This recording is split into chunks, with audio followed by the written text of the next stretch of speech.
Punjabi radio ਚੁਆਸੇ ਸੁਣ ਰਹੇ ਸਾਰੇ ਸਰੋਤਿਆਂ ਨੂੰ ਬਲਵਿੰਦਰ ਕੌਰ ਵੱਲੋਂ ਪਿਆਰ ਭਰੀ ਸਤਿ ਸ਼੍ਰੀ ਅਕਾਲ। ਪ੍ਰੋਗਰਾਮ ਖਬਰ ਤੇ ਨਜ਼ਰ ਪ੍ਰੋਗਰਾਮ ਦੇ ਵਿੱਚ ਸਾਡੇ ਨਾਲ ਹੋਣਗੇ ਬਲਤੇਜ ਪੰਨੂ ਜੀ।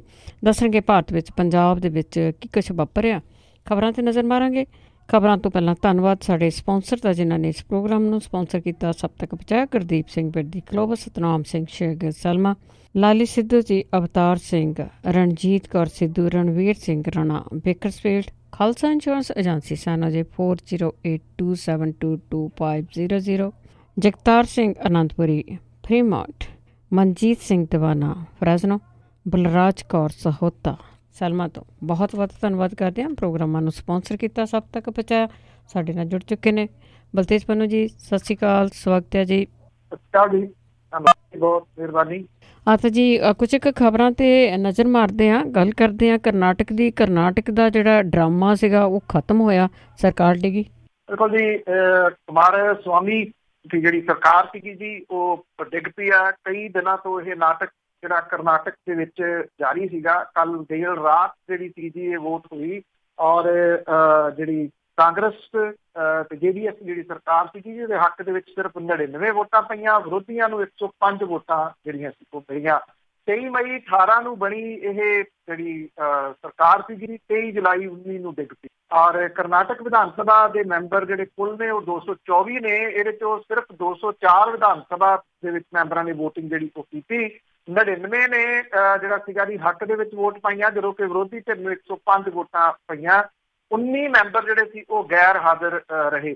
ਜਿਹੜੀ ਇਸ ਮਾਮਲੇ ਦੇ ਵਿੱਚ ਬਹਿਸ ਹੋ ਰਹੀ ਸੀ ਉਹਦੇ ਦੌਰਾਨ ਕਰਨਾਟਕ ਦੇ ਮੁੱਖ ਮੰਤਰੀ HD ਕੁਮਾਰ ਸਵਾਮੀ ਨੇ ਇਹ ਕਿਹਾ ਕਿ ਉਹਨਾਂ ਦੇ ਬਾਰੇ ਨੈਗੇਟਿਵ ਰਿਪੋਰਟਾਂ ਦੇ ਨਾਲ ਉਹ ਬਹੁਤ ਦੁਖੀ ਹੋਏ ਤੇ ਉਹ ਆਪਣਾ ਅਹੁਦਾ ਖੁਸ਼ੀ ਉਹਨਾਂ ਨੇ ਛੱਡ ਦੇਣਾ ਸੀਗਾ ਜੀ। ਸਰਕਾਰ ਦੇ ਬਾਰੇ ਬੋਲਦੇ ਆ ਮੁੱਖ ਮੰਤਰੀ ਨੇ ਗੱਲ ਕਹੀ ਕਿ ਉਹਨਾਂ ਨੇ ਇੱਕ ਇਸ ਤਰ੍ਹਾਂ ਦੀ ਸਰਕਾਰ ਚਲਾਈ ਜਿਹਦੇ ਉੱਤੇ ਲਗਾਤਾਰ ਸਰਕਾਰ ਡਿੱਗਣ ਦਾ ਖਤਰਾ ਜਿਹੜਾ ਜੀ ਉਹ ਮੰਡਰਾ ਰਿਹਾ ਸੀਗਾ। ਕਰਨਾਟਕ ਦੇ ਮੁੱਖ ਮੰਤਰੀ ਨੇ ਇਹ ਵੀ ਗੱਲ ਕਹੀ ਜੀ ਕਿ ਉਹਦੀ ਸਰਕਾਰ ਨੂੰ ਬਚਾਉਣ ਲਈ ਉਹਨੇ ਬੜੀ ਜੱਦੋਜਹਿਦ ਕੀਤੀ, ਕਿਉਂਕਿ ਸਦਨ ਦੇ ਨਵੇਂ ਨੇਤਾਵਾਂ ਨੇ ਉਹਨੂੰ ਇਹਦੇ ਬਾਰੇ ਅਪੀਲ ਕੀਤੀ। ਕਰਨਾਟਕ ਵਿਧਾਨ ਸਭਾ ਦੇ ਵਿੱਚ ਬਹੁਮਤ ਨੂੰ ਲੈ ਕੇ ਚੱਲੀ ਬਹਿਸ ਦੇ ਦੌਰਾਨ HD ਕੁਮਾਰ ਸਵਾਮੀ ਨੇ ਖੁਦ ਨੂੰ ਸੂਬੇ ਦਾ ਐਕਸੀਡੈਂਟਲ ਮੁੱਖ ਮੰਤਰੀ ਦੱਸਿਆ। ਮੁਸ਼ਕਲ ਦੀ ਘੜੀ ਦੇ ਵਿੱਚ ਸਰਕਾਰ ਬਚਾਉਣ ਦੀ ਆਪਣੀ ਸਖਤ ਮਿਹਨਤ ਨੂੰ ਦੱਸਦੇ ਹੋਏ ਕੁਮਾਰ ਸਵਾਮੀ ਨੇ ਕਿਹਾ ਕਿ ਉਸ ਵੇਲੇ ਅਸੀਂ ਸਰਕਾਰ ਚਲਾਈ ਜਦੋਂ ਇਹ ਲਗਾਤਾਰ ਕਿਆਸਬਾਜ਼ੀ ਹੋ ਰਹੀ ਸੀ ਕਿ ਸਰਕਾਰ ਡਿੱਗ ਰਹੀ ਹੈ। BJP ਜਿਹੜੀ ਹੈ ਜੀ ਉਹ ਜੋ ਮਰਜ਼ੀ ਆਖੀ ਜਾਵੇ ਜੀ ਉਹ ਸਭ ਇਸ ਕਾਫੇ ਦੇ ਜਿਹੜਾ ਜੀ ਉਹ ਪਿੱਛੇ ਹੈ। ਔਰ ਉਹਨੇ ਜਿਹੜਾ ਸੀਗਾ ਜੀ ਇਸ ਸਰਕਾਰ ਨੂੰ ਪੈਰਾਂ ਤੋਂ ਕੱਢਣ ਦੇ ਵਾਸਤੇ ਪਹਿਲੇ ਦਿਨ ਤੋਂ ਜਦੋਂ ਇਹ ਸਰਕਾਰ ਬਣੀ ਸੀ ਉਦੋਂ ਤੋਂ ਹੀ ਜਿਹੜੀਆਂ ਸੀਗੀਆਂ ਕੋਸ਼ਿਸ਼ਾਂ ਸ਼ੁਰੂ ਕਰ ਦਿੱਤੀਆਂ ਸੀਗੀਆਂ। ਕਈ ਕੁਛ ਜਿਹੜਾ ਜੀ ਉਹ ਹੁੰਦਾ ਰਿਹਾ, ਕਦੀ ਵਿਧਾਇਕਾਂ ਨੂੰ ਕਿਤੇ ਲੈ ਗਏ, ਕਦੀ ਕਿਤੇ ਜਿਹੜਾ ਜੀ ਉਹ ਲੈ ਗਏ ਤੇ ਆਖਿਰ ਜਿਹੜਾ ਸੀਗਾ ਜੀ ਕਰਨਾਟਕ ਦੀ ਸਰਕਾਰ ਡਿੱਗ ਪਈ। ਹੁਣ ਅਗਲਾ ਦੇਖਦੇ ਹਾਂ ਜੀ ਕਿ ਭਾਰਤੀ ਜਨਤਾ ਪਾਰਟੀ ਵਾਲੇ ਕਦੋਂ ਆਪਣਾ ਜਿਹੜਾ ਦਾਅਵਾ ਪੇਸ਼ ਕਰਦੇ ਆ ਤੇ ਉਹ ਕਿਵੇਂ ਬਹੁਮਤ ਜਿਹੜਾ ਉਹ ਹਾਸਲ ਕਰਦੇ ਜੀ। ਤੇ ਅੱਗੇ ਗੱਲ ਕਰਦੇ ਹਾਂ ਸਿੱਖ ਕਤਲੇਆਮ ਦੇ ਜਿਹੜੇ ਦਿੱਲੀ ਦੇ ਵਿੱਚ ਸੀ ਜਿਹੜੇ ਦੋਸ਼ੀ ਸੀਗੇ ਉਹਨਾਂ ਨੂੰ ਜ਼ਮਾਨਤਾਂ ਮਿਲੀਆਂ ਤੇ ਇੱਧਰ ਜਥੇਦਾਰ ਉਹਨਾਂ ਦਾ ਬਿਆਨ ਆ ਕਿ ਮੁੜ ਕੇ ਇਸ ਤੇ ਗੌਰ ਕੀਤਾ ਜਾਵੇ। ਬਿਲਕੁਲ ਜੀ, ਐਕਚੁਅਲੀ ਇਹ ਆ ਕਿ ਇਹ ਕਹਿ ਲਓ ਕਿ ਸਮੇਂ ਦੇ ਉੱਤੇ ਇਹ ਜਿਹੜਾ ਦੀ ਮਾਮਲਾ ਕੁਛ ਨਾ ਕੁਛ ਨਵੀਂ ਰੰਗਤ ਜਿਹੜੀ ਆ ਉਹ ਲੈਂਦਾ ਰਹਿੰਦਾ। ਸੁਪਰੀਮ ਕੋਰਟ ਨੇ ਹੁਣ ਜਿਹੜਾ ਤਰਲੋਕਪੁਰੀ ਖੇਤਰ ਦੇ 1984 ਦੇ ਜਿਹੜੇ ਸੀਗਾ ਜੀ ਸਿੱਖ ਕਤਲੇਆਮ ਇਹਦੇ ਦੌਰਾਨ ਦੰਗੇ, ਅੱਗਜ਼ਨੀ, ਕਰਫਿਊ ਦੀ ਉਲੰਘਣਾ ਦੇ ਦੋਸ਼ੀ 33 ਜਾਣੇ ਜਿਹੜੇ ਸੀਗੇ ਉਹਨਾਂ ਦੀਆਂ ਜ਼ਮਾਨਤਾਂ ਮਨਜ਼ੂਰ ਕਰ ਲਈਆਂ ਨੇ। ਦਿੱਲੀ ਹਾਈ ਕੋਰਟ ਤੇ ਹੇਠਲੀ ਅਦਾਲਤ ਨੇ ਇਹਨਾਂ ਸਾਰਿਆਂ ਨੂੰ 5-5 ਸਾਲ ਦੀ ਸਜ਼ਾ ਸੁਣਾਈ ਸੀਗੀ।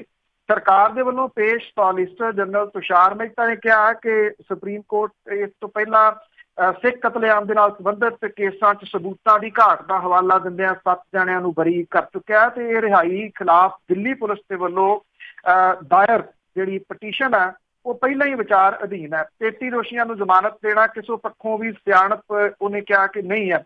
ਸੁਪਰੀਮ ਕੋਰਟ ਨੇ 5 ਜੁਲਾਈ ਨੂੰ ਸਬੂਤਾਂ ਦੀ ਅਣਹੋਂਦ ਦੇ ਵਿੱਚ 7 ਜਣਿਆਂ ਨੂੰ ਰਿਹਾ ਕਰਤਾ ਸੀਗਾ ਔਰ ਦਿੱਲੀ ਦੀ ਪੁਲਿਸ ਨੇ ਇਹਦੇ ਖਿਲਾਫ ਜਿਹੜੀ ਰਿਵਿਊ ਪਟੀਸ਼ਨ ਦਾਇਰ ਕੀਤੀ ਹੋਈ ਆ।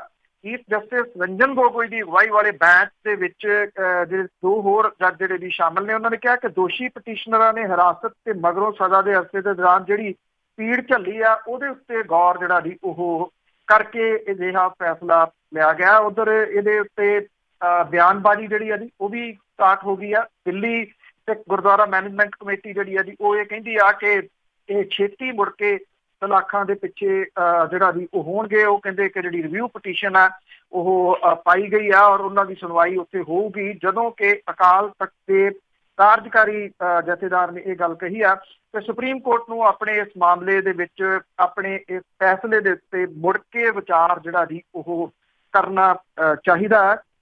ਤੇ ਇਹ ਵੀ ਜਿਹੜਾ ਜੀ ਕਮੇਟੀ ਤੇ ਦਿੱਲੀ ਕਮੇਟੀ ਨੂੰ ਕਿਹਾ ਕਿ ਉਹ ਇਹਨਾਂ ਦੀਆਂ ਜ਼ਮਾਨਤਾਂ ਜਿਹੜੀਆਂ ਉਹ ਰੱਦ ਕਰਵਾਉਣ ਦੇ ਵਾਸਤੇ ਉਨੀ ਚਾਰਾਜੋਈ ਜਿਹੜੀ ਆ ਜੀ ਉਹ ਕਰੇ। ਐਕਚੁਅਲੀ ਸਭ ਨੂੰ ਪਤਾ ਜੀ ਕਿ ਇੰਨਾ ਲੰਮਾ ਸਮਾਂ ਹੋ ਗਿਆ ਜੀ ਇਹਦੇ ਉੱਤੇ ਸਿਆਸਤਾਂ ਰਜਮੀਆਂ ਜਿਹੜੀਆਂ ਹੋਈਆਂ ਨੇ ਅੱਜ ਵੀ ਹੋ ਰਹੀਆਂ ਨੇ, ਕੱਲ ਨੂੰ ਵੀ ਜਿਹੜੀਆਂ ਜੀ ਉਹ ਹੋਣੀਆਂ ਨੇ, ਕਿਉਂਕਿ ਜੇ ਸਮੇਂ ਸਿਰ ਇਹਨਾਂ ਦੇ ਉੱਤੇ ਜਿਹੜੀਆਂ ਪੰਥਕ ਅਖਵਾਈਆਂ ਜਿਹੜੀਆਂ ਪੰਥਕ ਜਥੇਬੰਦੀਆਂ ਨੇ ਖਾਸ ਤੌਰ ਦੇ ਉੱਤੇ, ਚਾਹੇ ਸ਼੍ਰੋਮਣੀ ਗੁਰਦੁਆਰਾ ਪ੍ਰਬੰਧਕ ਕਮੇਟੀ ਆ, ਦਿੱਲੀ ਸਿੱਖ ਗੁਰਦੁਆਰਾ ਮੈਨੇਜਮੈਂਟ ਕਮੇਟੀ ਆ, ਇਹਨਾਂ ਨੇ ਸਮੇਂ ਰਹਿੰਦਿਆਂ ਜਿਹੜੀ ਜੀ ਉਹ ਸਹੀ ਕਾਰਵਾਈ ਨਹੀਂ ਕੀਤੀ ਕਿਉਂਕਿ ਇੱਥੇ ਵੋਟਾਂ ਹੀ ਬਹੁਤੀਆਂ ਜਿਹੜੀਆਂ ਜੀ ਉਹ ਗਿਣੀਆਂ ਜਾਂਦੀਆਂ ਰਹੀਆਂ ਕਿ ਕਦੋਂ ਕਿੰਨੀ ਵੋਟ ਕਿਸ ਜਗ੍ਹਾ ਦੇ ਉੱਤੋਂ ਜਿਹੜੀ ਜੀ ਉਹ ਮਿਲਦੀ ਆ, ਜਿਹਦੇ ਕਰਕੇ ਇੰਨਾ ਡਿਲੇ ਇਹਦੇ ਵਿੱਚ ਹੋ ਗਿਆ ਕਿ ਅੱਗੋਂ ਇਨਸਾਫ ਦੀ ਆਸ ਜਿਹੜੀ ਇਹਨਾਂ ਦੀ ਉਹ ਘੱਟ ਹੀ ਰਹਿ ਗਈ। ਇਨਸਾਫ ਤੇ ਕਦੀ ਵੀ ਨਹੀਂ ਮਿਲਿਆ ਜੀ ਸਿੱਖਾਂ ਨੂੰ ਇੱਥੇ। ਤਾਂ ਅੱਗੇ ਗੱਲ ਕਰਦੇ ਹਾਂ ਫਰੀਦਕੋਟ ਦੀਆਂ 100 ਪੰਚਾਇਤਾਂ ਦੀ, ਉਹ SSP ਨੂੰ ਮਿਲੀਆਂ ਕਿ ਜਦ ਅਸੀਂ ਦੱਸ ਕੇ ਜਾਂਦੇ ਹਾਂ ਕਿ ਇਹ ਜਿਹੜੇ ਨਸ਼ਾ ਵੇਚਣ ਵਾਲੇ ਆ ਪਰ ਕੋਈ ਵੀ ਉੱਥੇ ਕੁਝ ਕਰਦਾ ਹੀ ਨਹੀਂਗਾ। ਐਕਚੁਅਲੀ ਜੀ ਇਹ ਪਹਿਲੀ ਵਾਰੀ ਤੁਸੀਂ ਕਹਿ ਲਓ ਕਿ ਇਸ ਤਰੀਕੇ ਦੇ ਨਾਲ ਲੋਕ ਜਿਹੜਾ ਜੀ ਉਹ ਬਾਹਰ ਨਿਕਲੇ ਆ ਔਰ ਇੰਨੀ ਵੱਡੀ ਗਿਣਤੀ ਦੇ ਵਿੱਚ ਪੰਚਾਇਤਾਂ ਜਿਹੜੀਆਂ ਜੀ ਉਹ ਬਾਹਰ ਨਿਕਲੀਆਂ ਨੇ। ਇਹ ਫਰੀਦਕੋਟ ਡਿਸਟ੍ਰਿਕਟ ਦੀਆਂ 100 ਪੰਚਾਇਤਾਂ ਸੀਗੀਆਂ ਜੀ ਜਿਨ੍ਹਾਂ ਨੇ SSP ਦਾ ਦਫ਼ਤਰ ਘੇਰ ਲਿਆ ਔਰ ਇਹ ਕਿਹਾ ਕਿ ਉੱਚ ਪੁਲਿਸ ਅਧਿਕਾਰੀ ਜਿਹੜੇ ਆ ਉਹ ਕਥਿਤ ਤੌਰ ਤੇ ਨਸ਼ਾ ਵੇਚਣ ਵਾਲੇ ਸਮਗਲਰਾਂ ਦੇ ਨਾਲ ਮਿਲੇ ਹੋਏ ਆ, ਜਿਹਦੇ ਕਰਕੇ ਫਰੀਦਕੋਟ ਡਿਸਟ੍ਰਿਕਟ ਦੇ ਵਿੱਚ ਵੱਡੀ ਪੱਧਰ ਦੇ ਉੱਤੇ ਨਸ਼ੇ ਦੀ ਸਮਗਲਿੰਗ ਬੇਰੋਕ ਟੋਕ ਜਾਰੀ ਹੈ ਜੀ। ਪੁਲਿਸ ਮੁਖੀ ਦਾ ਦਫ਼ਤਰ ਘੇਰਨ ਵਾਲੀਆਂ ਸਾਰੀਆਂ ਪੰਚਾਇਤਾਂ ਕਾਂਗਰਸ ਪਾਰਟੀ ਦੀਆਂ ਨੇ ਔਰ SSP ਦਫ਼ਤਰ ਦੇ ਸਾਹਮਣੇ ਲੱਗੇ ਧਰਨੇ ਦੇ ਵਿੱਚ ਜਿਹੜੇ ਸੀਨੀਅਰ ਕਾਂਗਰਸੀ ਆਗੂ ਸੀ ਉਹ ਵੀ ਇਹਦੇ ਵਿੱਚ ਸ਼ਾਮਲ ਸੀਗੇ। ਸਭ ਤੋਂ ਹੈਰਾਨਗੀ ਵਾਲੀ ਗੱਲ ਇਹ ਹੈ ਜੀ ਕਿ ਸਰਕਾਰ ਉਹਨਾਂ ਦੀ ਹੈ, ਉਹਨਾਂ ਨੇ ਵੱਡਾ ਸਵਾਲ 100 ਪੰਚਾਇਤਾਂ ਨੇ ਜਿਹੜਾ ਜੀ ਉਹ ਕਾਂਗਰਸ ਦੇ ਉੱਤੇ ਖੜਾ ਜਿਹੜਾ ਜੀ ਉਹ ਕਰ ਦਿੱਤਾ। ਇਹ ਜਿਹੜੀਆਂ ਪੰਚਾਇਤਾਂ ਨੇ ਉਹਨਾਂ ਨੇ ਇਹ ਗੱਲ ਕਹੀ ਆ ਕਿ ਹਫ਼ਤਾ ਪਹਿਲਾਂ ਪੁਲਿਸ ਮੁਖੀ ਨੂੰ ਡਿਸਟ੍ਰਿਕਟ ਦੇ ਇਸ ਤਰ੍ਹਾਂ ਦੇ ਲੋਕਾਂ ਦੀ ਸੂਚੀ ਸੌਂਪੀ ਸੀਗੀ ਜਿਹੜੇ ਕਿ ਕਥਿਤ ਰੂਪ ਦੇ ਵਿੱਚ ਸਮਗਲਿੰਗ ਦੇ ਵਿੱਚ ਸ਼ਾਮਲ ਨੇ, ਨਸ਼ੇ ਦੀ ਤਸਕਰੀ ਕਰਦੇ ਨੇ। ਉਹ ਕਹਿੰਦੇ ਕਿ ਇਹਨਾਂ ਦੇ ਖਿਲਾਫ ਕੋਈ ਕਾਰਵਾਈ ਕੀਤੀ ਜਾਂਦੀ, ਬਲਕਿ ਇਹਨਾਂ ਨੂੰ ਜਿਹੜਾ ਗ੍ਰਿਫਤਾਰ ਕਰਨ ਵਾਲਾ ਇੱਕ SHO ਸੀਗਾ ਉਹਨੂੰ ਅਹੁਦੇ ਤੋਂ ਹਟਾ ਕੇ ਲਾਈਨ ਹਾਜ਼ਰ ਕਰਤਾ। ਜਿਹੜੇ ਇਹ ਪੰਚਾਇਤਾਂ ਸੀਗੀਆਂ ਉਹਨਾਂ ਨੇ ਦੋਸ਼ ਇਹ ਲਾਇਆ ਕਿ ਫਰੀਦਕੋਟ ਪੁਲਿਸ ਦੇ ਕੁਝ ਅਧਿਕਾਰੀ ਕਥਿਤ ਤੌਰ ਤੇ ਅਕਾਲੀ ਦਲ ਦੇ ਪ੍ਰਭਾਵ ਦੇ ਹੇਠ ਜਿਹੜਾ ਜੀ ਉਹ ਕੰਮ ਕਰ ਰਹੇ ਆ। ਇਹ ਵੀ ਕਿਹਾ ਕਿ ਫਰੀਦਕੋਟ ਦੇ SHO ਗੁਰਮੀਤ ਸਿੰਘ ਨੂੰ ਅਕਾਲੀ ਦਲ ਦੀ ਸ਼ਿਕਾਇਤ ਦੇ ਉੱਤੇ ਜਿਹੜਾ ਜੀ ਉਹ ਬਦਲਿਆ ਜਿਹੜਾ ਜੀ ਹੋ ਗਿਆ। ਇਹ ਵੀ ਜਿਹੜਾ ਕਿਹਾ ਗਿਆ ਕਿ ਉਹ STF ਦੇ ਮੁਖੀ ਤੇ ਪੰਜਾਬ ਦੇ ਮੁੱਖ ਮੰਤਰੀ ਨੂੰ ਜਿਹੜਾ ਜੀ ਉਹ ਛੇਤੀ ਮਿਲਣਗੇ ਤੇ ਇਹਦੇ ਸੰਬੰਧੀ ਜਾਣੂ ਕਰਵਾਉਣਗੇ।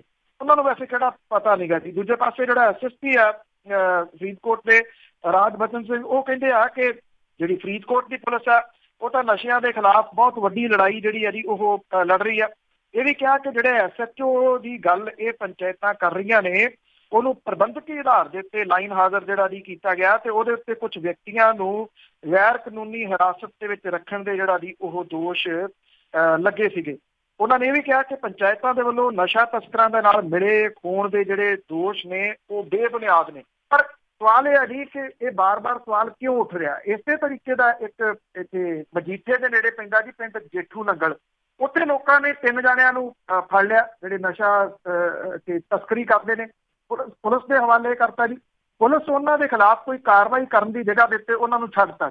ਲੋਕ ਜਿਹੜੇ ਸੀਗੇ ਫਿਰ ਉਹ ਇਕੱਠੇ ਹੋ ਗਏ, ਉਹਨਾਂ ਨੇ ਮਜੀਠਾ ਥਾਣਾ ਜਿਹੜਾ ਸੀਗਾ ਜੀ ਉਹ ਘੇਰ ਲਿਆ ਔਰ ਇਹ ਕਿਹਾ ਕਿ ਅਸੀਂ ਲੋਕ ਫੜੇ ਤੇ ਪੁਲਿਸ ਨੇ ਜਿਹੜੇ ਸੀ ਜੀ ਉਹ ਛੱਡਤੇ। ਪਿੰਡ ਵਾਲਿਆਂ ਨੇ ਸਾਰੀ ਘਟਨਾ ਦੀ ਵੀਡੀਓ ਵੀ ਬਣਾਈ ਤੇ ਮੁੜ ਕੇ ਪੁਲਿਸ ਤੇ ASI ਜਿਹੜਾ ਸੀਗਾ ਜੀ ਉਹਦੇ ਹਵਾਲੇ ਇਹਨਾਂ ਤਿੰਨਾਂ ਨੂੰ ਕੀਤਾ। ਕੁਝ ਸਮੇਂ ਬਾਅਦ ਪਿੰਡ ਵਾਲਿਆਂ ਨੂੰ ਪਤਾ ਲੱਗਿਆ ਕਿ ਉਹਨਾਂ ਨੇ ਛੱਡ ਵੀ ਦਿੱਤਾ ਜਦੋਂ ਕਿ ਇਹਨਾਂ ਨੇ ਉਸ ਵੀਡੀਓ ਦੇ ਵਿੱਚ ਜਿਹੜਾ ਜੀ ਮੰਨਿਆ ਕਿ ਉਹ ਇੱਥੇ ਨਸ਼ਾ ਸਪਲਾਈ ਕਰਦੇ ਨੇ, ਪਿਛਲੇ ਲੰਮੇ ਸਮੇਂ ਤੋਂ ਜਿਹੜਾ ਜੀ ਉਹ ਸਪਲਾਈ ਕਰਦੇ ਨੇ। DSP ਜਿਹੜਾ ਮਜੀਠਾ ਜੀ ਉਹ ਇਹ ਕਹਿੰਦਾ ਕਿ ਰਿਕਵਰੀ ਨਹੀਂ ਹੋਈ ਇਹਨਾਂ ਦੇ ਕੋਲੋਂ, ਤਾਂ ਕਰਕੇ ਉਹਨਾਂ ਨੂੰ ਜਿਹੜਾ ਸੀਗਾ ਜੀ ਉਹ ਮੌਕੇ ਤੋਂ ਛੱਡ ਦਿੱਤਾ। ਹੁਣ ਸਵਾਲ ਇਹ ਆ ਕਿ ਜਿੰਨੀ ਤੇਜ਼ੀ ਦੇ ਨਾਲ ਲੋਕਾਂ ਦੇ ਮਨਾਂ ਦੇ ਅੰਦਰ ਪੁਲਿਸ ਦੇ ਪ੍ਰਤੀ, ਪ੍ਰਸ਼ਾਸਨ ਦੇ ਪ੍ਰਤੀ ਕਿੰਤੂ ਪ੍ਰੰਤੂ ਜਿਹੜਾ ਵੀ ਉਹ ਖੜਾ ਹੋ ਰਿਹਾ, ਇਹ ਖਤਰਨਾਕ ਇਸ ਪੁਆਇੰਟ ਆਫ ਵਿਊ ਦੇ ਨਾਲ ਹੈ ਕਿ ਅਜੇ ਤਾਂ ਲੋਕ ਫੜ ਕੇ ਪੁਲਿਸ ਨੂੰ ਦੇ ਰਹੇ ਆ, ਜੇ ਪੁਲਿਸ ਨੂੰ ਦੇਣੋਂ ਹਟ ਗਏ ਤੇ ਫਿਰ ਉਹ ਹਸ਼ਰ ਜਿਹੜਾ ਵੀ ਇਹਨਾਂ ਦਾ ਕੀ ਕਰਨਗੇ। ਇਹ ਜ਼ਰੂਰ ਜਿਹੜੀ ਵੀ ਉਹ ਵੇਖਣ ਵਾਲੀ ਗੱਲ ਹੋਊਗੀ। ਇੰਨਾ ਜ਼ਰੂਰ ਹੈ, ਲੋਕ ਸਤੇ ਜ਼ਰੂਰ ਪਏ। ਬਿਲਕੁਲ ਜੀ, ਲੋਕਾਂ ਨੂੰ ਉੱਠਣਾ ਚਾਹੀਦਾ ਆ। ਚੰਗੀ ਗੱਲ ਆ ਕਿ ਲੋਕੀ ਜਾਗਦੇ ਆ। ਤੇ ਅੱਗੇ ਜਿਹੜਾ ਬੇਅਦਬੀ ਕਾਂਡ ਦੀ CBI ਦੀ ਕਲੋਜ਼ਰ ਰਿਪੋਰਟ ਆ, ਉਸ ਦੀ ਗੱਲ ਕਰੀਏ ਤਾਂ CBI ਦੀ ਅਦਾਲਤ ਨੇ ਉਸ ਦੀ ਕਾਪੀ ਪੰਜਾਬ ਸਰਕਾਰ ਨੂੰ ਦੇਣ ਤੋਂ ਨਾ ਕੀਤੀ। ਦੇਖੋ ਜੀ, ਇਹ ਮਾਮਲਾ ਐਕਚੁਅਲੀ ਕੀ ਕਹ ਲਓ ਕਿ ਕਾਫੀ ਤੱਥਾਂ ਹੁੰਦਾ ਜਿਹੜਾ ਵੀ ਉਹ ਜਾ ਰਿਹਾ। ਜਿਹੜੀਆਂ ਇੱਕ ਤਾਂ ਪੰਥਕ ਜਥੇਬੰਦੀਆਂ ਨੇ ਜੀ, ਜਿਹੜੀਆਂ ਉਹ ਲਗਾਤਾਰ ਜਿਹੜਾ ਵੀ ਅਗਲੇ ਪ੍ਰੋਗਰਾਮ ਉਲੀਕ ਰਹੀਆਂ ਨੇ ਜੀ। ਅੱਗੋਂ ਜਿਹੜਾ ਵੀ ਨਵਾਂ ਪ੍ਰੋਗਰਾਮ ਉਲੀਕਣ ਦੇ ਵਾਸਤੇ ਜਿਹੜਾ ਵੀ ਇਹਨਾਂ ਦੀ ਜਿਹੜੀ ਉਹ ਹੋ ਰਹੀ ਆ। ਪਰ ਤੁਸੀਂ ਇਹ ਦੇਖੋ ਕਿ ਜਿਹੜੀ ਸਰਕਾਰ ਹੈ ਉਹ ਕਿੰਨੀ ਅਵੇਸਲੀ ਇਸ ਮਾਮਲੇ ਦੇ ਉੱਤੇ ਆ ਕਿ ਉਹ ਅਜੇ ਵੀ ਇਹਨੂੰ ਸੀਰੀਅਸ ਨਹੀਂ ਜਿਹੜਾ ਜੀ ਉਹ ਲੈ ਰਹੀ। ਮਹਿਜ਼ ਖਾਨਾ ਪੂਰਤੀ ਜਿਹੜੀ ਆ ਜੀ ਉਹ ਕੀਤੀ ਜਾ ਰਹੀ ਆ। ਜਿਹੜੀ ਗੁਰੂ ਗ੍ਰੰਥ ਸਾਹਿਬ ਦੇ ਸਰੂਪਾਂ ਦੀ ਬੇਅਦਬੀ ਮਾਮਲੇ ਦੇ ਵਿੱਚ CBI ਨੇ, ਕਿਉਂਕਿ ਪਿਛਲੇ ਦਿਨੀ CBI ਦੀ ਵਿਸ਼ੇਸ਼ ਅਦਾਲਤ ਜਿਹੜੀ ਮੁਹਾਲੀ ਦੇ ਵਿੱਚ ਹੈ, ਉੱਥੇ ਕਲੋਜ਼ਰ ਰਿਪੋਰਟ ਜਿਹੜੀ ਉਹ ਲਾਈ ਸੀਗੀ। 3.5 ਸਾਲ CBI ਨੇ ਡੱਕਾ ਤੋੜ ਪੂਰਾ ਨਹੀਂ ਕੀਤਾ ਤੇ ਚੁੱਪ ਕਰਕੇ ਹੁਣ ਜਿਹੜਾ ਵੀ ਇਹ ਕਲੋਜ਼ਰ ਰਿਪੋਰਟ ਲਾ ਦਿੱਤੀ। ਜਿਹੜੀ ਪੰਜਾਬ ਸਰਕਾਰ ਹੈ ਉਹਨੇ ਇਹਦੀ ਰਿਪੋਰਟ ਮੰਗੀ ਕਿ ਇਹ ਜਿਹੜੀ ਰਿਪੋਰਟ ਹੈ ਸਰਕਾਰ ਨੂੰ ਦਿੱਤੀ ਜਾਵੇ, ਕਿਉਂਕਿ ਉਹ ਫਰਦਰ ਇਹਦੇ ਉੱਤੇ ਕਾਰਵਾਈ ਜਿਹੜੀ ਹੈ ਜੀ ਉਹ ਕਰਨੀ ਚਾਹੁੰਦੀ ਹੈ। ਜਿਹੜੀ ਕਲੋਜ਼ਰ ਰਿਪੋਰਟ ਸੀ ਉਹਦੇ ਉੱਤੇ CBI ਦੇ ਅਧਿਕਾਰੀ, ਪੰਜਾਬ ਸਰਕਾਰ ਦੇ ਵਕੀਲ, ਸ਼ਿਕਾਇਤਕਰਤਾ, ਸ਼੍ਰੋਮਣੀ ਗੁਰਦੁਆਰਾ ਪ੍ਰਬੰਧਕ ਕਮੇਟੀ ਦੇ ਵਕੀਲਾਂ ਦੇ ਵਿੱਚ ਭਖਵੀਂ ਬਹਿਸ ਵੀ ਜਿਹੜੀ ਜੀ ਉਹ ਹੋਈ। ਇਹਦੇ ਮਾਮਲੇ 'ਚ ਨਾਮਜ਼ਦ ਮਹਿੰਦਰਪਾਲ ਬਿੱਟੂ ਦੇ ਸਾਥੀ ਡੇਰਾ ਪ੍ਰੇਮੀ ਸ਼ਕਤੀ ਸਿੰਘ ਸਨੀ ਜਿਹੜੇ ਇਹ ਵੀ ਅਦਾਲਤ ਦੇ ਵਿੱਚ ਮੌਜੂਦ ਸੀਗੇ, ਜਿਹੜੇ ਕਿ ਜ਼ਮਾਨਤ ਦੇ ਉੱਤੇ ਨੇ। ਪੰਜਾਬ ਸਰਕਾਰ ਦੇ ਵੱਲੋਂ ਪੰਜਾਬ ਪੁਲਿਸ ਦੇ ਤੇ ਸ਼ਿਕਾਇਤਕਰਤਾ ਜਿਹੜੇ ਸੀਗੇ ਜਥੇਦਾਰ ਰਣਜੀਤ ਸਿੰਘ ਹੁਰੀ ਜਿਹੜੇ ਵੀ ਉਹ ਸ਼ਾਮਲ ਸੀਗੇ, ਔਰ ਗੁਰਜਵਾਰ ਸਿੰਘ ਵਾਲਾ ਤੋਂ ਜਿਹੜੇ ਨੇ ਜੀ ਉਹ, ਔਰ ਗੁਰਦੁਆਰਾ ਸਾਹਿਬ ਦੇ ਗ੍ਰੰਥੀ ਗੋਰਾ ਸਿੰਘ ਦੇ ਵੱਲੋਂ ਹਾਈ ਕੋਰਟ ਦੇ ਵਿੱਚ ਜਿਹੜੀ ਇਹ ਰਿਟ ਪਾਈ ਗਈ ਸੀਗੀ। ਇਸ ਜਿਹੜੀ ਇਹਦੀ ਕਲੋਜ਼ਰ ਰਿਪੋਰਟ ਦੀ ਤਸਦੀਕ ਸ਼ੁਦਾ ਕਾਪੀ ਜਿਹੜੀ ਇਹਦੀ ਉਹ ਮੰਗੀ ਗਈ ਸੀਗੀ। ਸ਼੍ਰੋਮਣੀ ਗੁਰਦੁਆਰਾ ਪ੍ਰਬੰਧਕ ਕਮੇਟੀ ਨੇ ਵੀ ਇਸ ਤਰ੍ਹਾਂ ਦੀ ਜਿਹੜੀ ਸੀ ਇੱਕ ਐਪਲੀਕੇਸ਼ਨ ਲਾਈ ਸੀਗੀ। ਪੰਜਾਬ ਸਰਕਾਰ ਤੇ SGPC ਦੀ ਜਿਹੜੀ ਐਪਲੀਕੇਸ਼ਨ ਸੀ ਉਹਨੂੰ ਮੁੱਢੋਂ ਖਾਰਜ ਕਰਦਿਆਂ ਹੋਇਆ CBI ਦੀ ਵਿਸ਼ੇਸ਼ ਅਦਾਲਤ ਨੇ ਫੈਸਲਾ ਸੁਣਾਇਆ ਕਿ ਸੂਬਾ ਸਰਕਾਰ ਤੇ SGPC CBI ਦੀ ਕਲੋਜ਼ਰ ਰਿਪੋਰਟ ਦੀ ਕਾਪੀ ਲੈਣ ਦੇ ਹੱਕਦਾਰ ਨਹੀਂ ਗੇ। ਇਹ ਰਿਪੋਰਟ ਸਿਰਫ ਸ਼ਿਕਾਇਤਕਰਤਾ ਜਿਹੜਾ ਰਣਜੀਤ ਸਿੰਘ ਹੈ ਤੇ ਗ੍ਰੰਥੀ ਗੋਰਾ ਸਿੰਘ ਨੂੰ ਦਿੱਤੀ ਜਾ ਸਕਦੀ ਹੈ। ਇਸ ਮਾਮਲੇ ਦੇ ਨਾਲ ਜੁੜੀਆਂ ਧਿਰਾਂ ਨੇ ਉਹ ਦੁਬਾਰਾ CBI ਦੀ ਅਦਾਲਤ ਦੇ ਵਿੱਚ ਜਿਹੜੀਆਂ ਦੀ ਉਹ ਹਾਜ਼ਰ ਸੀਗੀਆਂ, ਪਰ ਦੁਪਹਿਰ ਤੱਕ ਜਿਹੜੀ ਦੀ ਇਹ ਟਾਲ ਦਿੱਤੀ ਗਈ। CBI ਦੇ ਅਧਿਕਾਰੀਆਂ ਦੇ ਆਉਣ ਤੋਂ ਬਾਅਦ ਸੁਣਵਾਈ ਜਿਹੜੀ ਦੀ ਉਹ ਕੀਤੀ ਗਈ ਔਰ ਕਲੋਜ਼ਰ ਰਿਪੋਰਟ ਦੀ ਕਾਪੀ ਹਾਸਲ ਕਰਨ ਦੀ ਦਾਇਰ ਜਿਹੜੀਆਂ ਅਰਜ਼ੀਆਂ ਸੀਗੀਆਂ, ਇਹਦੇ ਲਈ ਕੋਈ ਲਿਖਤੀ ਪੱਖ ਪੇਸ਼ ਨਹੀਂ ਕੀਤਾ ਗਿਆ। ਇਹ ਸਭ ਤੋਂ ਇੱਕ ਇਹਦਾ ਟੈਕਨੀਕਲ ਪੁਆਇੰਟ ਸੀਗਾ ਜੀ। ਜੇ ਪੰਜਾਬ ਦੀ ਸਰਕਾਰ ਮੰਨ ਲਓ ਇਹਦੇ SIT ਜਿਹੜੀ ਉਹਨੇ ਬਣਾਈ ਹੋਈ ਆ, ਉਹਦੀ ਕੁਝ ਰਿਪੋਰਟਾਂ ਉਹਦੇ ਵਿੱਚ ਲਾਉਂਦੀ, ਉਹਦੇ ਵਿੱਚ ਸਾਬਕਾ ਜਸਟਿਸ ਰਣਜੀਤ ਸਿੰਘ ਕਮਿਸ਼ਨ ਦੀਆਂ ਕੁਝ ਰਿਪੋਰਟਾਂ ਲਾਉਂਦੀ ਤੇ ਲਿਖਤੀ ਰੂਪ ਦੇ ਵਿੱਚ ਅਪਰੋਚ ਕਰਦੀ ਤੇ ਮਿਲ ਸਕਦੀ।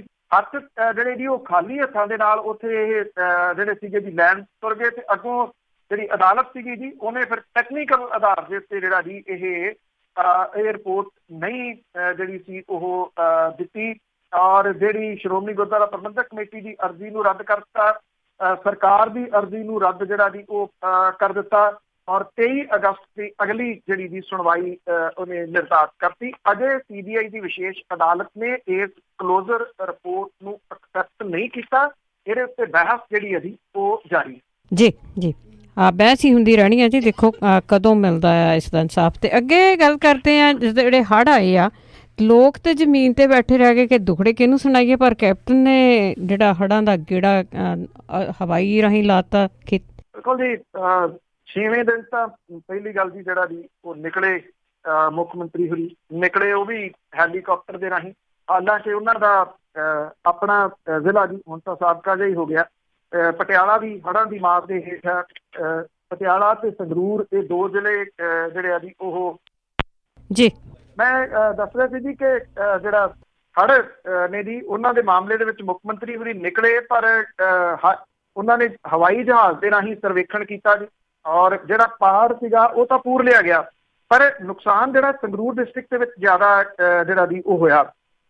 ਜਿਹੜਾ ਇੱਕ ਸਮਾਗਮ ਰੱਖਿਆ ਗਿਆ ਮੂਣਕ ਦੇ ਏਰੀਏ ਦੇ ਵਿੱਚ, ਉਹ ਜਿਹੜੇ ਹੜ੍ਹ ਪੀੜਤ ਲੋਕ ਨੇ ਉਹਨਾਂ ਲਈ ਘੱਟ ਕਾਂਗਰਸ ਦੀ ਰੈਲੀ ਜ਼ਿਆਦਾ ਬਣ ਗਈ।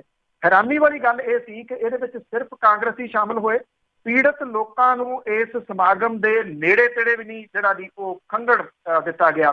ਜਿਹੜੇ ਪਿੰਡ ਜ਼ਿਆਦਾ ਪ੍ਰਭਾਵਿਤ ਨੇ, ਸੂਰਜ, ਭੂਦੜ, ਮਕਰੌੜ ਸਾਹਿਬ, ਸਲੀਮਗੜ੍ਹ, ਇਹਨਾਂ ਲੋਕਾਂ ਨੂੰ ਦੂਰ ਰੱਖਿਆ ਗਿਆ ਮੁੱਖ ਮੰਤਰੀ ਹੋਰਾਂ ਦੇ ਸਮਾਗਮ ਤੋਂ। ਜਿਹੜਾ ਸਮਾਗਮ ਸੀਗਾ ਉਹਦੇ ਵਿੱਚ ਜਿਹੜੇ ਕਾਂਗਰਸੀ ਸੀ ਉਹਨਾਂ ਦੀ ਚਾਪਲੂਸੀ ਦੇਖਣ ਵਾਲੀ ਸੀ। ਇੱਥੋਂ ਤੱਕ ਕਹਿਤਾ ਕਿ ਲੋ ਜੀ ਪਹਿਲੀ ਵਾਰੀ ਪੰਜਾਬ ਦਾ ਬੱਬਰ ਸ਼ੇਰ ਇਸ ਏਰੀਏ ਦੇ ਵਿੱਚ ਆਇਆ, ਤੇ ਇੱਕ ਪੰਜਾਬ ਦੀ ਸ਼ੇਰਨੀ ਜਿਹੜੀ ਇਹਦੀ ਇਸ ਏਰੀਏ ਦੇ ਵਿੱਚ ਆਈ ਹੈ, ਜਿਹੜੀ ਕਿ ਸਾਬਕਾ ਮੁੱਖ ਮੰਤਰੀ ਰਜਿੰਦਰ ਕੌਰ ਭੱਠਲ ਹੈ।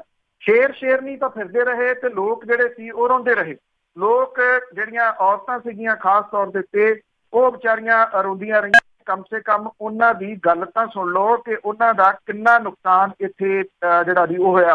ਹੈਰਾਨਗੀ ਵਾਲੀ ਗੱਲ ਸੀ, ਲੋਕ ਤਾਂ ਦੁੱਖ ਸੁਣਾਉਣ ਦੇ ਵਾਸਤੇ ਪਹੁੰਚੇ ਹੋਏ ਸੀਗੇ। ਪੰਡਾਲ ਦੇ ਵਿੱਚ ਕਾਂਗਰਸ ਪਾਰਟੀ ਜਿੰਦਾਬਾਦ, ਪੰਜਾਬ ਸਰਕਾਰ ਜਿੰਦਾਬਾਦ ਦੇ ਨਾਅਰੇ ਜਿਹੜੇ ਦੀ ਉਹ ਲੱਗ ਰਹੇ ਸੀ। ਇਹ ਜਿੰਦਾਬਾਦ ਕਾਹਦੀ ਹੋ ਰਹੀ ਸੀਗੀ ਇਹ ਨਹੀਂ ਕਿਸੇ ਨੂੰ ਜਿਹੜਾ ਦੀ ਉਹ ਪਤਾ।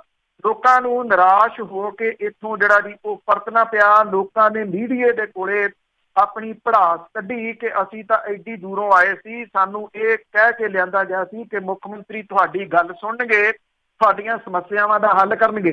ਹੱਲ ਤਾਂ ਕੀ ਕਰਨਾ ਸੀ, ਉਹਨਾਂ ਨੂੰ ਕਿਸੇ ਦੇ ਨੇੜੇ ਤੇੜੇ ਵੀ ਜਿਹੜਾ ਮੁੱਖ ਮੰਤਰੀ ਦੇ ਨਹੀਂ ਪਹੁੰਚਣ ਦਿੱਤਾ ਗਿਆ। ਮੂਣਕ ਦਾ ਰਹਿਣ ਵਾਲਾ ਇੱਕ ਬੰਦਾ ਰਾਜ ਸਿੰਘ, ਜਿਹੜਾ ਕਹਿੰਦਾ 4 ਏਕੜ ਉਹਦੀ ਜ਼ਮੀਨ ਹੈ, ਸਾਰੀ ਦੀ ਸਾਰੀ ਫਸਲ ਉਹਦੀ ਡੁੱਬ ਚੁੱਕੀ ਆ। ਮੂਣਕ ਦਾ ਇੱਕ ਜਗਜੀਤ ਸਿੰਘ ਜਿਹੜਾ ਦੀ ਉਹ ਕਹਿੰਦਾ ਕਿ ਉਹਦਾ ਇੱਕੋ ਮੁੰਡਾ ਜਿਹੜਾ ਕਿ ਮਿਹਨਤ ਮਜ਼ਦੂਰੀ ਕਰਕੇ ਘਰ ਨੂੰ ਜਿਹੜਾ ਦੀ ਉਹ ਚਲਾਉਂਦਾ ਸੀ, ਤਿਲਕ ਕੇ ਉਹਦੀ ਰੀੜ੍ਹ ਦੀ ਹੱਡੀ ਜਿਹੜੀ ਇਹਦੀ ਉਹ ਟੁੱਟ ਗਈ ਆ। ਇੱਕ ਮੂਣਕ ਦਾ ਹੀ ਹੋਰ ਜਿਹੜਾ ਦੀ ਉਹ ਕਹਿੰਦਾ 100 ਏਕੜ ਉਹਦੀ ਫਸਲ ਜਿਹੜੀ ਡੁੱਬ ਗਈ। ਇਹ ਸਾਰੇ ਲੋਕ ਮੁੱਖ ਮੰਤਰੀ ਨੂੰ ਦੱਸਣਾ ਚਾਹੁੰਦੇ ਸੀਗੇ ਕਿ ਉਹਨਾਂ ਦਾ ਕਿੰਨਾ ਨੁਕਸਾਨ ਹੋਇਆ, ਪਰ ਮੁੱਖ ਮੰਤਰੀ ਹੁਰੀ ਜਿਹੜਾ ਦੀ ਉਹ ਝਾਟੀ ਲੈ ਕੇ ਹੈਲੀਕਾਪਟਰ ਤੋਂ ਚਲੇ ਗਏ। ਮੈਂ ਇੱਕ ਚੈਨਲ ਦੇਖ ਰਿਹਾ ਸੀਗਾ ਇੱਥੇ, ਜਿਹੜਾ ਰੀਜਨਲ ਚੈਨਲ ਆ, ਲੋਕਲ ਆ, ਉਹ ਉਹਨਾਂ ਦੀ ਜਿਹੜੀ ਵਰਡਿੰਗ ਸੀ ਨਾ ਜੀ, ਉਹ ਕਾਫੀ ਕੁਝ ਕਹਿੰਦੀ ਆ। ਉਹ ਕਹਿ ਰਹੇ ਸੀ ਉਸ ਰਿਪੋਰਟ ਦੇ ਵਿੱਚ ਕਿ ਮੁੱਖ ਮੰਤਰੀ ਇਹ ਹੈਲੀਕਾਪਟਰ ਦੇ ਰਾਹੀਂ ਜਿਹੜਾ ਨਜ਼ਾਰਾ ਦੇਖ ਰਹੇ ਆ ਹੜ੍ਹਾਂ ਦਾ।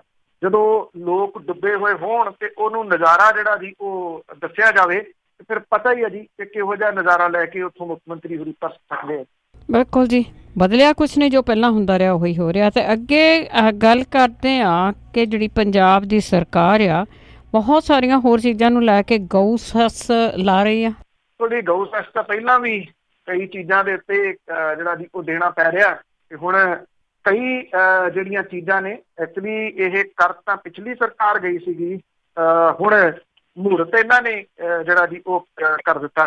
ਮੌਜੂਦਾ ਕੈਪਟਨ ਸਰਕਾਰ ਨੇ ਗਊ ਸੈਸ ਲਾਉਣ ਦੀ ਸ਼ੁਰੂਆਤ ਜਿਹੜੀ ਇਹਦੀ ਉਹ ਕਰਤੀ ਹੈ। ਅਕਾਲੀ ਸਰਕਾਰ ਦੇ ਵੇਲੇ ਕੌਂਸਲਰਾਂ ਨੇ ਗਊ ਸੈਸ ਦੇ ਬਾਰੇ ਮਤੇ ਪਾਸ ਕੀਤੇ ਸੀਗੇ, ਹੁਣ ਕਾਂਗਰਸ ਦੀ ਸਰਕਾਰ ਨੇ ਇਹਨੂੰ ਅਮਲ ਦੇ ਵਿੱਚ ਲਿਆਉਣਾ ਸ਼ੁਰੂ ਕਰ ਦਿੱਤਾ ਜੀ। ਸਰਕਾਰ ਨੇ ਬਿਜਲੀ ਦੇ ਉੱਤੇ ਗਊ ਸੈਸ ਲਾਉਣ ਤੋਂ ਗਰੇਜ਼ ਕੀਤਾ, ਪਰ ਮੈਰਿਜ ਪੈਲਸਾਂ ਦੇ ਉੱਤੇ ਇਹ ਗਊ ਸੈਸ ਵਧਾ ਦਿੱਤਾ ਗਿਆ। ਏਸੀ ਮੈਰਿਜ ਪੈਲਸ ਦੇ ਉੱਤੇ ਪਰ ਜਿਹੜਾ ਫੰਕਸ਼ਨ ਹੈ ਉਹਦੇ ਉੱਤੇ ਪਹਿਲਾਂ 500 ਰੁਪਈਆ ਗਊ ਸੈਸ ਲੱਗਦਾ ਸੀਗਾ, ਉਹ ਹੁਣ ਵਧਾ ਕੇ 1000 ਰੁਪਈਆ ਪਰ ਸਮਾਗਮ ਕਰ ਦਿੱਤਾ ਗਿਆ। ਨਾਨ ਏਸੀ ਮੈਰਿਜ ਪੈਲਸ ਦੇ ਵਿੱਚ ਜਿਹੜਾ ਪਰ ਫੰਕਸ਼ਨ 300 ਰੁਪਈਆ ਪਹਿਲਾਂ ਲੱਗਦਾ ਸੀ, ਉਹ ਹੁਣ 500 ਰੁਪਈਆ ਜਿਹੜਾ ਜੀ ਉਹ ਕਰ ਦਿੱਤਾ ਗਿਆ। ਇਹਦੇ ਸੰਬੰਧੀ ਨੋਟੀਫਿਕੇਸ਼ਨ ਜਿਹੜਾ ਬਕਾਇਦਾ ਤੌਰ ਦੇ ਉੱਤੇ ਜਾਰੀ ਜਿਹੜਾ ਜੀ ਹੋ ਗਿਆ। 8 ਵਸਤਾਂ ਦੇ ਉੱਤੇ ਗਊ ਸੈਸ ਜਿਹੜਾ ਜੀ ਉਹ ਵਸੂਲਿਆ ਜਾਊਗਾ। ਇਹ ਨਗਰ ਪੰਚਾਇਤਾਂ ਨੇ ਜਿਹੜੇ ਆ ਜੀ ਉਹ ਮਤੇ ਪਾ ਦਿੱਤੇ ਆ ਸਾਰੀਆਂ ਦੀਆਂ ਸਾਰੀਆਂ ਨੇ ਜੀ। ਪਹਿਲਾਂ ਜਿਹੜੇ ਸੀਗਾ ਜੀ ਨਗਰ ਪੰਚਾਇਤਾਂ ਉਹ ਕਹਿੰਦੇ ਕਿ ਬਿਜਲੀ ਦੇ ਉੱਤੇ 2 ਪੈਸੇ ਗਊ ਸੈਸ ਜਿਹੜਾ ਜੀ ਲੱਗਿਆ ਸੀਗਾ। ਹੁਣ ਜਿਹੜੇ ਨਵੇਂ ਨੋਟੀਫਿਕੇਸ਼ਨ ਜਾਰੀ ਹੋਏ ਆ ਉਹਦੇ ਵਿੱਚ ਤੇਲ ਟੈਂਕਰ ਦੇ ਉੱਤੇ ਪ੍ਰਤੀ ਚੱਕਰ 100 ਰੁਪਈਏ ਗਊ ਸੈਸ, ਅੰਗਰੇਜ਼ੀ ਸ਼ਰਾਬ ਦੀ ਬੋਤਲ ਦੇ ਉੱਤੇ 10 ਰੁਪਈਏ, ਦੇਸੀ ਸ਼ਰਾਬ ਤੇ ਬੀਅਰ ਦੇ ਉੱਤੇ 5 ਰੁਪਈਏ ਬੋਤਲ ਗਊ ਸੈਸ ਜਿਹੜਾ ਜੀ ਹੋਊਗਾ, ਔਰ ਸੀਮੈਂਟ ਪਰ ਥੈਲੇ ਦੇ ਉੱਤੇ 1 ਰੁਪਈਆ। ਜਿਹੜੇ 4 ਵੀਲਰ ਨੇ ਜੀ ਉਹਨਾਂ ਦੇ ਉੱਤੇ 1000 ਰੁਪਈਆ, ਤੇ ਜਿਹੜੇ 2 ਵੀਲਰ ਹੈ ਉਹਨਾਂ ਦੇ ਉੱਤੇ 200 ਰੁਪਈਆ ਗਊ ਸੈਸ ਜਿਹੜਾ ਜੀ ਉਹ ਲਾਇਆ ਗਿਆ। ਪਿਛਲੀ ਸਰਕਾਰ ਦੇ ਸਮੇਂ 154 ਦੇ ਵਿੱਚੋਂ 33 ਨਗਰ ਕੌਂਸਲਾਂ ਦੇ ਤੇ 7 ਨਗਰ ਨਿਗਮਾਂ ਨੇ ਗਊ ਸੈਸ ਲਾਉਣ ਦੇ ਬਾਰੇ ਮਤੇ ਪਾਸ ਜਿਹੜੇ ਜੀ ਉਹ ਕੀਤੇ ਸੀਗੇ। ਭਾਵੇਂ ਪੰਜਾਬ ਸਰਕਾਰ ਨੇ ਗਊ ਸੇਵਾ ਕਮਿਸ਼ਨ ਦਾ ਕੋਈ ਨਵਾਂ ਚੇਅਰਮੈਨ ਤਾਂ ਨਹੀਂ ਲਾਇਆ, ਪਰ ਗਊਸ਼ਾਲਾਵਾਂ ਦੇ ਬਾਰੇ ਕੋਈ ਨਵਾਂ ਨਾ ਹੀ ਕੋਈ ਨਵਾਂ ਫੰਡ ਜਿਹੜਾ ਜੀ ਉਹ ਜਾਰੀ ਕੀਤਾ, ਪਰ ਗਊ ਸੈਸ ਲਾਉਣ ਦੀ ਪ੍ਰਕਿਰਿਆ ਜਿਹੜੀ ਹੈ ਜੀ ਉਹ ਜ਼ਰੂਰ ਸ਼ੁਰੂ ਕਰ ਦਿੱਤੀ ਆ। ਗਊ ਸੇਵਾ ਕਮਿਸ਼ਨ ਦੇ ਕੋਲੇ ਇਸ ਵੇਲੇ 418 ਗਊਸ਼ਾਲਾਵਾਂ ਰਜਿਸਟਰਡ ਨੇ, ਔਰ ਇਹ ਗਊ ਸੈਸ ਥਾਂ ਥਾਂ ਦੇ ਉੱਤੇ ਜਿਹੜਾ ਜੀ ਉਹ ਜ਼ਰੂਰ ਲੱਗ ਰਿਹਾ, ਪਰ ਜਿਹੜੀਆਂ ਗਾਵਾਂ ਅਵਾਰਾ ਹੋ ਕੇ ਲੋਕਾਂ 'ਚ ਵੱਜਦੀਆਂ ਫਿਰਦੀਆਂ ਨੇ, ਐਕਸੀਡੈਂਟਾਂ ਦਾ ਕਾਰਨ ਜਿਹੜਾ ਜੀ ਉਹ ਬਣ ਰਹੀਆਂ ਨੇ। ਇੱਥੇ ਪਟਿਆਲੇ ਦੇ ਵਿੱਚ ਪਿਛਲੇ 2 ਦਿਨਾਂ ਦੇ ਵਿੱਚ 2 ਵਿਅਕਤੀਆਂ ਦੀ ਜਾਨ ਜਿਹੜੀ ਹੈ ਜੀ ਉਹ ਸਾਨਾਂ ਦੇ ਭੇੜ ਦੇ ਵਿੱਚ ਜਾ ਚੁੱਕੀ ਹੈ ਜੀ। ਸਾਨਾਂ ਦੇ ਵੱਲੋਂ ਮਾਰੇ ਗਏ ਸਿੰਘਾਂ ਦੇ ਨਾਲ ਪਟਿਆਲੇ ਦੇ ਵਿੱਚ ਹੀ 2 ਜਾਣੇ ਜਿਹੜੇ ਜੀ ਉਹ ਜਾਨ ਤੋਂ ਹੱਥ ਧੋ ਬੈਠੇ ਆ, ਔਰ ਬਹੁਤੇ ਨਹੀਂ ਤਾਂ ਪੰਜਾਬ ਦੀਆਂ ਸੜਕਾਂ ਦੇ ਉੱਤੇ ਜਿਹੜੇ ਬਹੁਤੇ ਹਾਦਸੇ ਆ ਉਹਦੇ ਵਿੱਚ ਮੋਰ ਦੈਨ 50% ਜਿਹੜੇ ਹਾਦਸੇ ਆ ਜੀ ਉਹ ਇਹਨਾਂ ਅਵਾਰਾ ਗਾਵਾਂ ਦੀ ਵਜ੍ਹਾ ਕਰਕੇ ਜਿਹੜਾ ਜੀ ਉਹ ਹੋ ਰਹੇ ਆ। ਔਰ ਇਹ ਜਿਹੜੀਆਂ ਅਵਾਰਾ ਗਾਵਾਂ ਨੇ ਜੀ ਇਹਨਾਂ ਨੂੰ ਕੋਈ ਰਾਹ ਚੋਂ ਹਟਾਉਣ ਦੀ ਕੋਸ਼ਿਸ਼ ਨਹੀਂ ਕਰਦਾ। ਕਿਉਂ ਨਹੀਂ ਕਰਦਾ? ਉਹ ਸਭ ਨੂੰ ਪਤਾ ਹੈ ਜੀ ਕਿ ਫਿਰ ਉਹ ਜਿਹੜੇ ਗਊ ਰਾਖੇ ਆ ਉਹ ਡਾਂਗਾ ਲੈ ਕੇ ਆ ਜਾਣੇ ਆ। ਬਿਲਕੁਲ ਜੀ, ਉਹਨਾਂ ਦੇ ਪੁੱਤ ਗਾਵਾਂ ਦੇ ਪੁੱਤ ਰਖਵਾਲੇ ਆ ਨਾ, ਮਾਂ ਕਿਹਦੀ ਆ ਉਹ ਵੀ ਪਤਾ ਹੈ ਲੋਕਾਂ ਨੂੰ। ਤੇ ਅੱਗੇ ਗੱਲ ਕਰਦੇ ਆ, ਕੱਲ ਵੀ ਕੀਤੀ ਸੀ ਜਿਹੜੀ ਗੁਰਪਿੰਦਰ ਦੀ ਜੇਲ੍ਹ ਦੇ ਵਿੱਚ ਮੌਤ ਹੋਈ ਆ, ਹੁਣ ਉਸ ਦੀ ਜਾਂਚ NIA ਕਰੇਗੀ। ਜੀ ਨੈਸ਼ਨਲ ਇਨਵੈਸਟੀਗੇਸ਼ਨ ਏਜੰਸੀ ਜਿਹੜੀ ਹੈ ਜੀ, ਐਕਚੁਅਲੀ ਜਦੋਂ ਸਲਿੰਦਰ ਸਿੰਘ ਵਾਲਾ ਮਾਮਲਾ ਸਾਹਮਣੇ ਆਇਆ ਸੀਗਾ, ਹੈ ਕੁਛ ਉਹ ਵੀ ਇਹੋ ਜਿਹਾ ਹੀ ਸੀਗਾ ਜੀ। NIA ਨੇ ਉਦੋਂ ਵੀ ਜਾਂਚ ਕੀਤੀ, ਉਸ ਜਾਂਚ ਦੇ ਵਿੱਚੋਂ ਕੀ ਨਿਕਲਿਆ ਇਹ ਨਹੀਂ ਬਹੁਤਾ ਜਿਹੜਾ ਜੀ ਉਹ ਪਤਾ। ਪਰ ਹੁਣ ਫਿਰ ਜਿਹੜੀ NIA ਹੈ ਜੀ ਉਹ 532 ਕਿਲੋ ਹੈਰੋਇਨ ਤੇ 52 ਕਿਲੋ ਨਸ਼ੀਲੇ ਪਦਾਰਥ ਫੜੇ ਜਾਣ ਦੇ ਮਾਮਲੇ ਦੀ ਜਾਂਚ ਜਿਹੜੀ ਆ ਜੀ ਉਹ ਕਰੂਗੀ। ਇਹ ਜਾਂਚ ਬਕਾਇਦਾ ਤੌਰ ਦੇ ਉੱਤੇ ਸੌਂਪ ਦਿੱਤੀ ਗਈ ਆ NIA ਨੂੰ। ਕੇਂਦਰ ਦੇ ਅੰਡਰ ਸੈਕਟਰੀ ਜਿਹੜੇ ਨੇ ਜੀ ਉਹਨੇ ਇਹਦੇ ਸੰਬੰਧੀ ਹੁਕਮ ਜਾਰੀ ਕਰ ਦਿੱਤੇ ਆ। ਇਹ ਹਵਾਲਾ ਦਿੱਤਾ ਗਿਆ ਕਿ ਕੇਂਦਰ ਨੂੰ ICP ਦੇ ਉੱਤੇ ਜਿਹੜਾ ਜੀ ਵੱਡੀ ਮਾਤਰਾ ਦੇ ਵਿੱਚ ਹੈਰੋਇਨ ਤੇ ਨਸ਼ੀਲਾ ਪਾਊਡਰ ਫੜੇ ਜਾਣ ਬਾਰੇ ਕਸਟਮ ਕਮਿਸ਼ਨਰੇਟ ਤੋਂ ਜਾਣਕਾਰੀ ਮਿਲੀ ਸੀਗੀ, ਜਿਹਦੇ ਵਿੱਚ 29 ਜੂਨ ਨੂੰ FIR ਦਰਜ ਕੀਤੀ ਗਈ ਸੀ। ਇਸ ਮਾਮਲੇ ਦੇ ਵਿੱਚ ਗੁਰਪਿੰਦਰ ਸਿੰਘ ਤੇ ਜੰਮੂ ਕਸ਼ਮੀਰ ਦਾ ਇੱਕ ਤਾਰਕ ਲੋਨ ਉਹਨੂੰ ਗ੍ਰਿਫਤਾਰ ਜਿਹੜਾ ਜੀ ਉਹ ਕੀਤਾ ਗਿਆ ਸੀਗਾ। ਨਾਰਕੋ ਟੈਰੋਰਿਜ਼ਮ ਦੇ ਨਾਲ ਜੁੜੇ ਇਸ ਕੇਸ ਦੀ ਡੂੰਘਾਈ ਦੇ ਨਾਲ ਜਾਂਚ ਕਰਨੀ ਬਣਦੀ ਹੈ ਜੀ, ਅਜਿਹਾ ਹੁਕਮਾਂ ਦੇ ਵਿੱਚ ਕਿਹਾ ਗਿਆ। ਔਰ ਇਹ ਕਿਹਾ ਗਿਆ ਜੀ ਕਿ NIA ਦੇ ਵੱਲੋਂ ਇਹਦੀ ਜਾਂਚ ਜਿਹੜੀ ਉਹ ਕੀਤੀ ਜਾਊਗੀ, ਜਿਹਦੇ ਤੋਂ ਬਾਅਦ ਕੇਂਦਰ ਸਰਕਾਰ ਨੇ ਮਾਮਲੇ ਦੇ ਵਿੱਚ ਜਿਹੜਾ ਜੀ ਉਹ ਦਖਲ ਦਿੱਤਾ। ਇਹਦੇ ਵਿੱਚ ਹਾਲਾਂਕਿ ਜਿਹੜੀ ਪੰਜਾਬ ਸਰਕਾਰ ਹੈ ਉਹਨੇ ਇਹਦੀ ਮੈਜਿਸਟ੍ਰੇਟ ਜਾਂਚ ਦੇ ਹੁਕਮ ਜਿਹੜੇ ਆ ਜੀ ਉਹ ਦਿੱਤੇ ਆ। ਸਵਾਲ ਜਿਹੜਾ ਜੀ ਇਹ ਸਭ ਤੋਂ ਵੱਡਾ ਖੜਾ ਹੈ, NIA ਜਿਹੜੀ ਆ ਉਹ ਇਹ ਕਿਵੇਂ ਲੱਭੂਗੀ ਕਿ ਗੁਰਪਿੰਦਰ ਦੀ ਮੌਤ ਜਿਹੜੀ ਆ ਜੀ ਉਹ ਕਿਵੇਂ ਹੁੰਦੀ ਆ, ਕਿਉਂਕਿ ਜੇਲ੍ਹ ਦੀ ਬੈਰਕ ਦੇ ਵਿੱਚ ਜਿਹੜੀ ਵਿੱਚ ਉਹ ਬੰਦ ਸੀਗਾ, ਉਹ ਜਗ੍ਹਾ ਵੀ ਜਿਹੜੀ ਜੀ ਹੁਣ ਜਾ ਕੇ ਜਿਹੜੇ ਮੈਜਿਸਟ੍ਰੇਟ ਨੇ ਉਹਨਾਂ ਨੇ ਦੇਖੀ ਆ। ਉੱਥੇ ਜਿਹੜਾ ਜੀ ਵੀ ਕੋਈ ਨਿਸ਼ਾਨ ਵਗੈਰਾ ਜਿਹੜੇ ਦੀ ਹੋਣ, ਇਹ ਵੀ ਪਤਾ ਲੱਗਾ ਕਿ ਜਿਹੜੀ ਉਹਦੀ ਪੋਸਟਮਾਰਟਮ ਦੀ ਰਿਪੋਰਟ ਆਉਣ ਦੇ ਵਿੱਚ 3 ਮਹੀਨੇ ਲੱਗਣਗੇ। ਜਿਹੜੀ ਮੁੱਢਲੀ ਰਿਪੋਰਟ ਹੈ ਉਹਦੇ ਵਿੱਚ ਇਹ ਕਿਹਾ ਗਿਆ ਕਿ ਉਹਦੇ ਸਰੀਰ ਦੇ ਉੱਤੇ ਕਿਸੇ ਕਿਸਮ ਦੀ ਕੋਈ ਸੱਟ ਦੇ ਨਿਸ਼ਾਨ ਨਹੀਂ ਗਏ।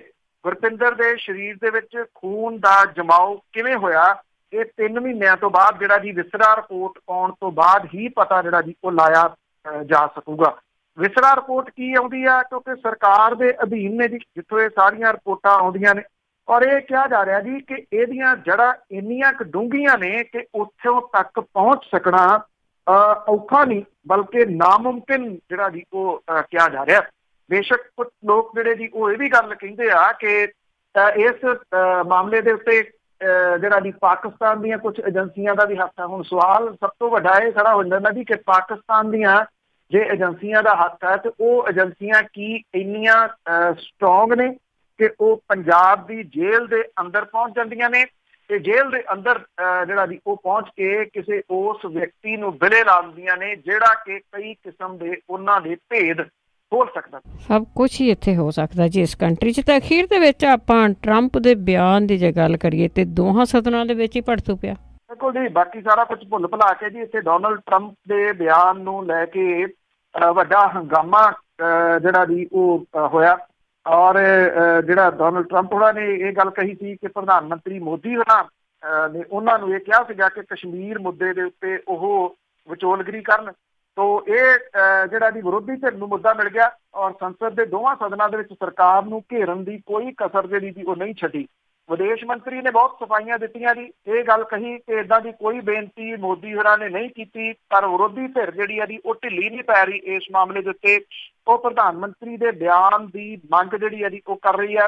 ਵਿਰੋਧੀ ਧਿਰਾਂ ਨੇ ਇਹ ਵੀ ਜਿਹੜਾ ਜੀ ਸੰਦੇਸ਼ ਦਿੱਤਾ ਕਿ ਉਹ ਦੇਸ਼ ਦੇ ਨਾਲ ਨੇ ਇਸ ਮਾਮਲੇ ਦੇ ਉੱਤੇ। ਵਿਦੇਸ਼ ਮੰਤਰੀ ਨੇ ਸਦਨ ਦੇ ਵਿੱਚ ਬਿਆਨ ਦਿੱਤਾ ਕਿ ਪ੍ਰਧਾਨ ਮੰਤਰੀ ਨੇ ਵਿਚੋਲਗੀ ਨੂੰ ਲੈ ਕੇ ਰਾਸ਼ਟਰਪਤੀ ਟਰੰਪ ਨੂੰ ਕੋਈ ਅਪੀਲ ਨਹੀਂ ਕੀਤੀ। ਪਾਕਿਸਤਾਨ ਨਾਲ ਕਿਸੇ ਵੀ ਮੁੱਦੇ ਦੇ ਉੱਤੇ ਦੁਵੱਲੇ ਪੱਧਰ ਤੇ ਗੱਲਬਾਤ ਹੋ ਸਕਦੀ ਹੈ। ਪਾਕਿਸਤਾਨ ਨਾਲ ਕੋਈ ਗੱਲਬਾਤ ਤਾਂ ਹੀ ਹੋਊਗੀ ਜੇ ਉਹ ਸਰਹੱਦ ਪਾਰੋਂ ਅੱਤਵਾਦ ਖਤਮ ਕਰੇ, ਜੋ ਕੁਝ ਉਹ ਪਹਿਲਾਂ ਜਿਹੜਾ ਜੀ ਉਹ ਕਹਿੰਦੇ ਰਹੇ ਆ। ਇਸ ਮਾਮਲੇ ਦੇ ਉੱਤੇ ਕਾਂਗਰਸ, TMC, AIA, DMK ਦੇ ਮੈਂਬਰਾਂ ਨੇ ਇਹ ਕਿਹਾ ਕਿ ਰਾਸ਼ਟਰਪਤੀ ਟਰੰਪ ਨੇ PM ਮੋਦੀ ਦਾ ਨਾਮ ਲਿਆ, ਇਸ ਕਰਕੇ ਪ੍ਰਧਾਨ ਮੰਤਰੀ ਨੂੰ ਇਹਦੇ ਉੱਤੇ ਜਿਹੜਾ ਜੀ ਉਹ ਬਿਆਨ ਦੇਣਾ ਚਾਹੀਦਾ। ਅਜੇ ਤੱਕ ਬਿਆਨ ਤਾਂ ਜਿਹੜਾ ਜੀ ਉਹ ਨਹੀਂ ਆਇਆ। ਉਧਰ ਪਾਕਿਸਤਾਨ ਦੇ ਪ੍ਰਧਾਨ ਮੰਤਰੀ ਜਿਹੜੇ ਇਮਰਾਨ ਖਾਨ ਨੇ, ਉਹਨਾਂ ਨੇ ਇਹ ਗੱਲ ਕਹੀ ਆ ਕਿ ਕਸ਼ਮੀਰ ਦੇ ਬਾਰੇ ਅਮਰੀਕਨ ਰਾਸ਼ਟਰਪਤੀ ਦੀ ਵਿਚੋਲਗੀ ਦੀ ਪੇਸ਼ਕਸ਼ ਦੇ ਉੱਤੇ ਭਾਰਤ ਦੇ ਵੱਲੋਂ ਜਿਹੜਾ ਪ੍ਰਤੀਕਰਮ ਆਇਆ, ਉਹਦੇ ਉੱਤੇ ਉਹ ਜਿਹੜਾ ਜੀ ਹੈਰਾਨ ਨੇ। ਇਮਰਾਨ ਖਾਨ ਉਹਨਾਂ ਨੇ ਇਹ ਗੱਲ ਕਹੀ ਆ ਕਿ ਇਹ ਕਸ਼ਮੀਰ ਦੇ ਵਿਵਾਦ ਨੇ ਪਿਛਲੇ 70 ਸਾਲਾਂ ਤੋਂ ਇਸ ਭਾਰਤੀ ਉਪ ਮਹਾਦੀਪ ਨੂੰ ਇੱਕ ਤਰੀਕੇ ਦੇ ਨਾਲ ਬੰਧਕ ਬਣਾ ਕੇ ਜਿਹੜਾ ਜੀ ਉਹ ਰੱਖਿਆ ਹੋਇਆ, ਔਰ ਕਸ਼ਮੀਰੀਆਂ ਦੀਆਂ ਪੀੜ੍ਹੀਆਂ ਪ੍ਰਭਾਵਿਤ ਜਿਹੜੀਆਂ ਦੀ ਉਹ ਹੋਈਆਂ ਨੇ। ਉਹਨਾਂ ਨੇ ਇਹ ਗੱਲ ਕਹੀ ਕਿ ਜਿਵੇਂ ਭਾਰਤ ਨੇ ਇਹਦੇ ਉੱਤੇ ਰਿਐਕਟ ਕੀਤਾ, ਉਹਨੂੰ ਇਸ ਮਾਮਲੇ ਦੇ ਉੱਤੇ ਜਿਹੜਾ ਜੀ ਉਹ ਪਹਿਲਾਂ ਸੋਚਣਾ ਚਾਹੀਦਾ ਸੀਗਾ। ਇਮਰਾਨ ਖਾਨ ਉਹਨਾਂ ਨੇ ਇੱਕ ਗੱਲ ਜਿਹੜੀ ਹੋਰ ਇੱਥੇ ਆਖੀ ਆ, ਇਹ ਕਹੀ ਆ ਕਿ ਜੇਕਰ ਭਾਰਤ ਆਪਣੇ ਨਿਊਕਲੀਅਰ ਜਿਹੜੇ ਹਥਿਆਰ ਹੈ ਉਹ ਨਸ਼ਟ ਕਰਦਾ ਤੇ ਪਾਕਿਸਤਾਨ ਵੀ ਇਸੇ ਤਰ੍ਹਾਂ ਦੀ ਕੋਸ਼ਿਸ਼ ਜਿਹੜੀ ਕਰੂਗਾ ਤੇ ਇਹ ਹਥਿਆਰ ਜਿਹੜੇ ਆ ਜੀ ਇਹਨਾਂ ਨੂੰ ਨਸ਼ਟ ਕਰ ਸਕਦਾ ਹੈ।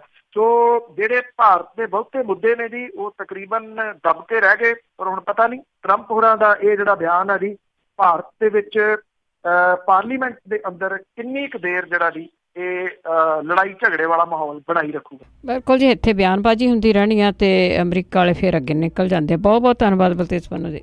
ਮਿਹਰਬਾਨੀ ਜੀ, ਧੰਨਵਾਦ ਜੀ, ਸਤਿ ਸ਼੍ਰੀ ਅਕਾਲ ਜੀ। ਤੇ ਸਰੋਤੇ ਸਨ ਬਲਤੇਜ ਪੰਨੂ ਜੋ ਸਾਡੇ ਨਾਲ ਜੁੜਦੇ ਨੇ, ਕਰਦੇ ਨੇ ਖਬਰਾਂ। ਇਸੇ ਦੇ ਨਾਲ ਸਾਡਾ ਅੱਜ ਦਾ ਬੁਲਟਨ ਇੱਥੇ ਸਮਾਪਤ। ਹੁਣ ਬਲਵਿੰਦਰ ਕੌਰ ਵੱਲੋਂ ਵੀ ਆਪ ਸਭ ਨੂੰ ਹੀ ਸਤਿ ਸ਼੍ਰੀ ਅਕਾਲ।